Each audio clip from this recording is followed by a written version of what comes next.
When I did my video about gaming on the Google TV streamer, which you can watch here, I reviewed most of my use cases for the device, which were cloud gaming, local streaming through Moonlight, and emulation.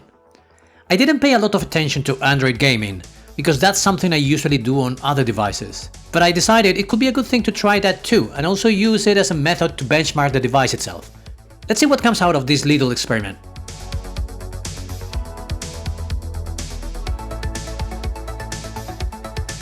Something that is very weird about Google TV's UI is that you can't install any apps if you are in app-only mode.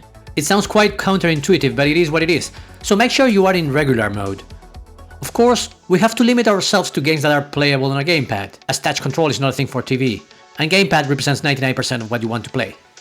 Also, checking which games are available is quite inconvenient. Your best bet is to check the Google Play Store, which is there, but you probably cannot see it. So go to Apps and then check Show System Apps too, and there you will find the Play Store. You might feel a bit underwhelmed by the offering, more about this later.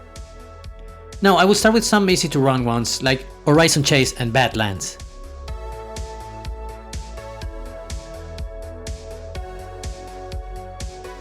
They both perform without any problems. I didn't expect any of course, but it's good to know that at least at the basic level you can do some Android gaming.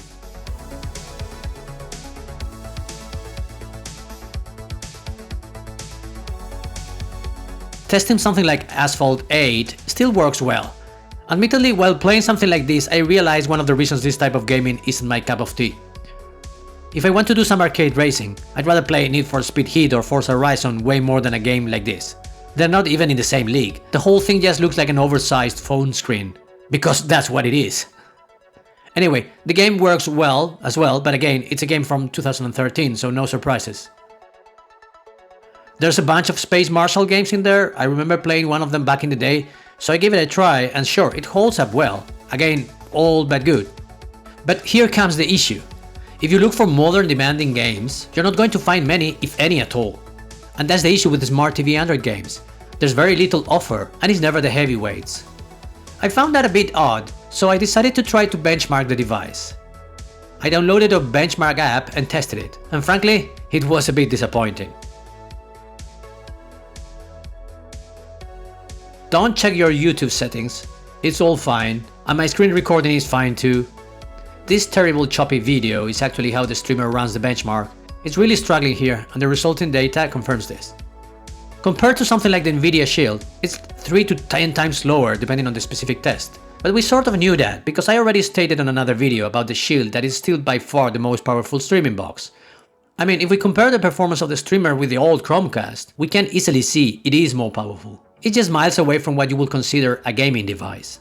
If I run the same test on my phone, which is by the way a very cheap low-range Samsung, it's incredibly faster running the same test. So yeah, not very performant. So understanding that all streaming boxes are still in a completely different league and way below in performance from the current phones, then I guess it makes a bit more sense why the Play Store is so underwhelming for Google TV, right? It wouldn't make sense to have lots of games that run poorly. I think in general, all these streaming devices are still very underpowered for gaming by themselves. They perform fine if you want to do cloud gaming, local streaming or retro gaming, but I think that's where we should stop for now, at least by today's standards. It's a bit of a shame, because I don't enjoy reviewing things and then finding they are disappointing, but I think that's the reality of the situation right now for streaming boxes. Great for streaming, but mostly not fit for local gaming, because they're not really designed with that intention. So I guess that's it for this short video. If you want to do some modern gaming on your smart TV, stick to cloud gaming or local streaming for now and you'll be fine. Just don't assume your streaming box is a game console. I hope that was informative and somewhat useful. If it was, feel free to click like and subscribe to the channel. But even if you don't, thanks for watching and enjoy your gaming in a relaxed setting.